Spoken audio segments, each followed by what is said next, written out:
मामला है, आज आपने प्रेस कॉन्फ्रेंस की है, किस तरह की दिक्कतें आपके सामने आ रही हैं? हमारी ज़मीन है बुदावा में, जिसका अराजी नंबर 185 है।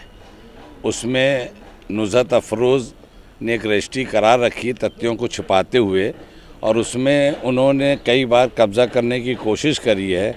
अब उन्होंने एक नया सिस्टम बनाया है 116 पार्टीशन का, जिसमें उन्होंने एक डिक्री भी पास करवा ली है 6 जून 2025 को, बिना हम लोग को सूचित करे हुए। अब मृतक मेरे पिता हैं जो 10 साल पूर्व मर चुके हैं 18 जुलाई 2015 को। ये बात जब हमने एसडीएम साहिबा को बताया कि ऐसा आपने आदेश पारित किया है जो मेरे मृतक पिता के ख़िलाफ़ है और उनकी डेथ हो चुकी है, तो वो आश्चर्यचकित रह गई और उन्होंने हमसे कहा कि रेस्टोरेशन आप डालिए।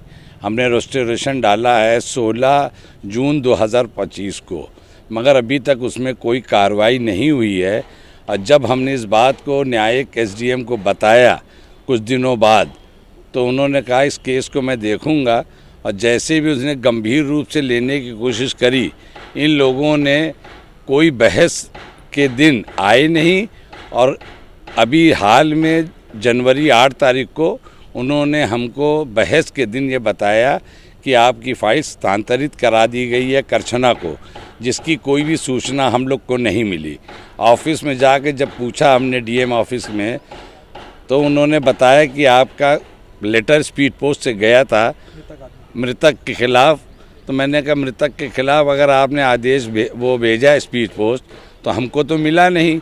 तो उसकी मैं अभी पता कर रहा हूँ। हमने लेटर लिख दिया है प्रवरक को, और इस मामले में 3 जगह केस चल रहा है अभी ऑलरेडी। एक तो यहाँ चल रहा है डिस्ट्रिक्ट कोर्ट में, जिसका केस नंबर है 577 2018 में, cancellation of sale deed Nuzrat Afroz के अगेंस्ट।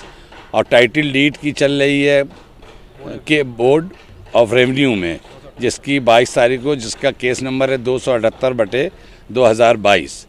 तो इतना होने पर भी हम 41-45 में हम मालिक भी हैं। हमने सब चीज़ का विवरण इनको डिटेल दिया है अपने ऑब्जेक्शन में। अभी तक कुछ हुआ नहीं है। अब इसमें हम क्या करें, हम दर दर भटक रहे हैं, लोगों से मिल रहे हैं। क्या मान रहे हैं किसकी लापरवाही सामने आपको दिखाई पड़ रही है इस मामले में?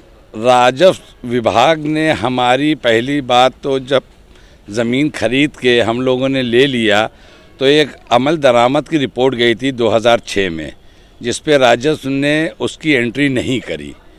अगर वो हमारे नाम से एंट्री कर देते तो ये फर्जी विरासत तथ्यों को छिपाते हुए ना आगे बढ़ता, ना ये नौबत आती। और उसके बाद जब 116 का आदेश पारित हो गया, उसमें ऑब्जेक्शन लग गया, तो भी मृतक के खिलाफ कोई केस चलने योग्य ही नहीं है पूरे देश में। तो कैसे ये केस आगे बढ़ रहा है?